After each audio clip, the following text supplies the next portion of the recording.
Good morning, students. In the previous class, we have discussed and observed in the experiment that how the uneven heating of the sand and water was being taking place when we have kept under the direct sunlight. And we have observed that the temperature of the sand it was being raised at much more faster rate as compared to the temperature of water, as well as when we have kept under the shade, there do we have observed again that the temperature of the sand it has fallen down at much more faster rate as compared to the temperature of water. So that has concluded that the sand it gets heated up fastly, as well as it cools down also very much fastly as compared to water. So today we'll discuss about the topic global wind patterns. It is easy to realize that there would always be an uneven heating of the earth. So that uneven heating of the earth it causes the global wind patterns. So it is this uneven heating which results in global wind patterns. So let us will go through the aspect global wind patterns.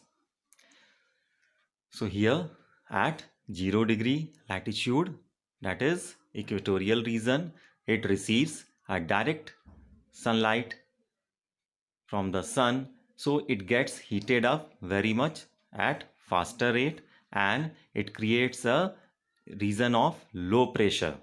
And as we move in the southern hemisphere near to the tropic of Capricorn region, a belt, that a region of high pressure belt is being developed, that do we call it as subtropical high belt. Just like if we move to the northern hemisphere in the near to the tropic of Cancer, a region of high pressure belt is developed there, that is called as subtropical high belt. Just if we move again to more northern to it, a region of low pressure develops there, that is called as subpolar low. And just like in the southern hemisphere, that is south to the subtropical high, again a belt is present, that do we call it as subpolar low belt. Again to the extreme 90 degrees south, we observe a region of high pressure is being developed there due to colder climatic condition. Just the same condition do we observe that the at the 90-degree north, that is at the polar region, a region of high pressure is developed, that do we call it as polar high. So we may observe that pressure belts are being created equatorial low, that is at 0-degree latitude, subtropical highs that are at the tropic of Cancer and at the tropic of Capricorn, near to these two lines, that subtropical high belt is being present here, and polar lows that at these two regions, subpolar lows and subpolar lows, and at the polar highs, that is at the extreme northern side and extreme southern pole, polar high region is developed.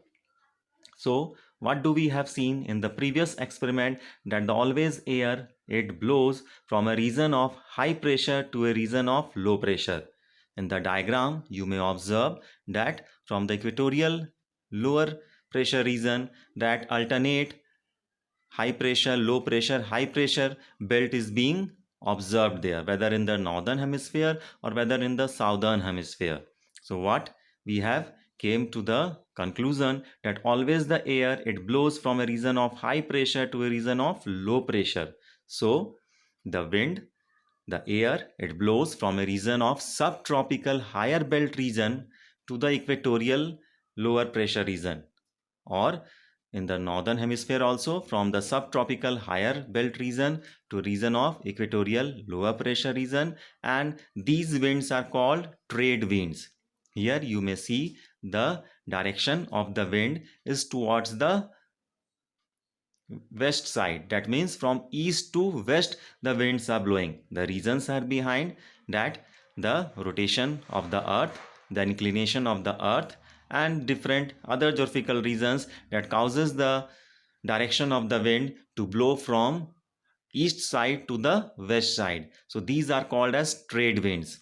Now if we move again in the southern hemisphere, that from the subtropical higher region to the subpolar lower region the wind blows, and here we may observe the wind blows from the west side to the east side. So the name of the wind, it depends upon the wind, it depends upon the direction, that from which direction it is being blown. So these winds, they are being blown from the west side, so they are also called as westerlies. Just like in the northern hemisphere, from the region of subtropical higher belt to the region of subpolar lower region, we observe the wind here is also being blown from west side to the east side, so these are called westerlies.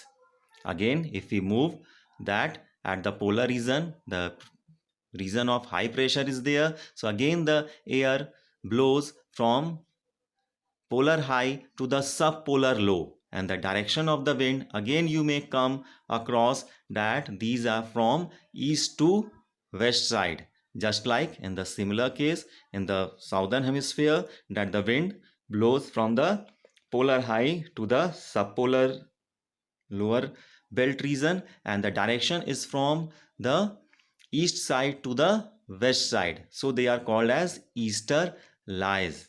So this is about the global wind patterns till so far. Here in the next class we'll discuss about the land bridge and sea bridge. Thank you. Have a nice day.